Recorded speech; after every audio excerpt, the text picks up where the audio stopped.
Hi, welcome to Chad's Silversmithing. Today I wanted to give a little quick tip about bending thicker wire, especially in the case of when you're bending thick wire in a direction that is contrary to the way it's designed to bend.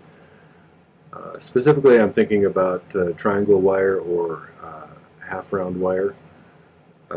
But I wanted to thank Vistasha International who commented and asked for a video tip about this. So let's get started. So when it comes to bending thick wire,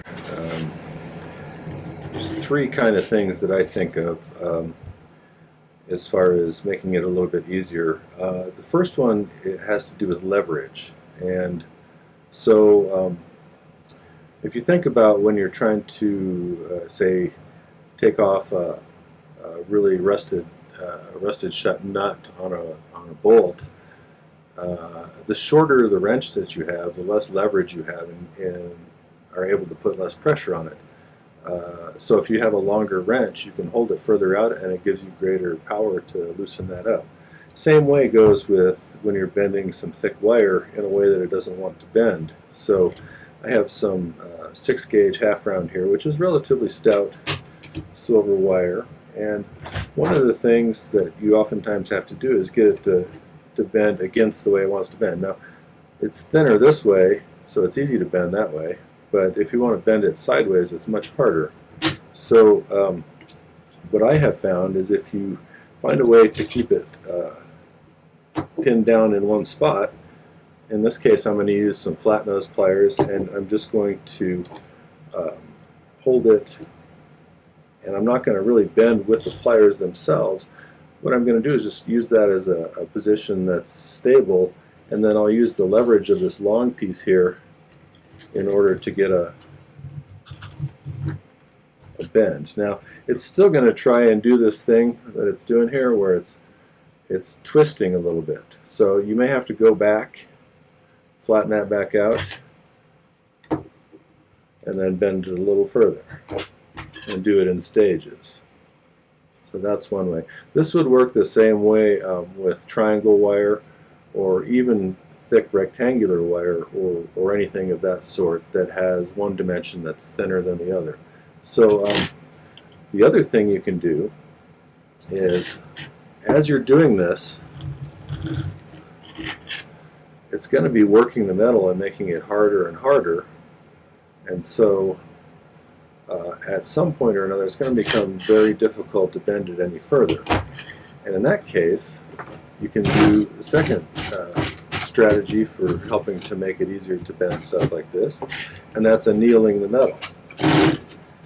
And what annealing does is it takes all of that stiffness that we created by working the metal back and forth, or bending it, or twisting it, or whatever kind of working we're doing on it, and it takes that work hardening out of it by realigning the molecules in random ways. So all you got to do to do that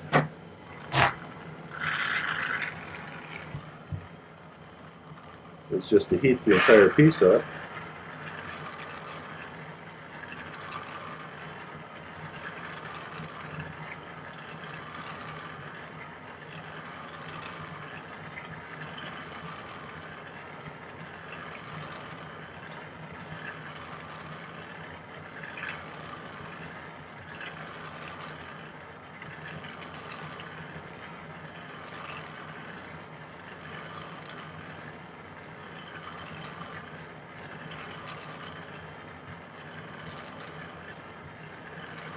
Try and get it to where it gets kind of that little bit of a glowiness to it when you're moving the torch up and down the length of it.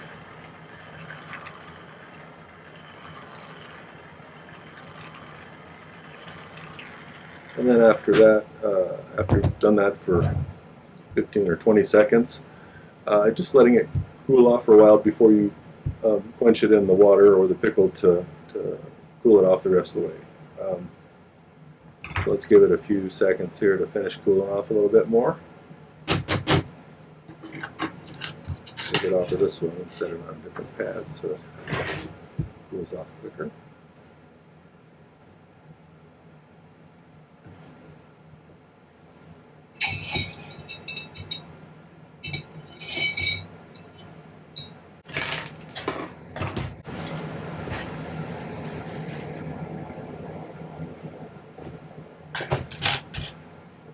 and then that should have softened this up and made it less springy again, so it should be easier to continue bending it. And I can tell it's quite a bit softer when I'm doing that, and it's not trying to twist as much. So you can actually get things to bend in complete circles, even though they're pretty wide here. The reason it's hard is because you're trying to stretch out the metal on the outside of the circle here, and you're trying to compress the metal on the inside, and it doesn't want to do either of those things really, so it tries to find an easier way, which is to twist. So this helps to prevent that twisting a little bit. Another thing that I found when I'm making rings, especially if I'm making something out of some really thick ring stock, like for instance, this is a low dome half round. I think it's the widest kind that I've been able to find, but it's pretty hard to bend. So what I would suggest is spending some time in different situations like this, figuring out which way allows you to get the best leverage and to use your hands to their best advantage. Now for me, if I use these flat nose pliers and I grab the end of it here, and then I use my thumbs, it gives me some leverage, or even putting it against my hand like this, to bend even really thick wire like that. So, but again, this is thick enough to where after you make each bend, you probably want to anneal it before you bend it again, just to make it a little bit easier to do that.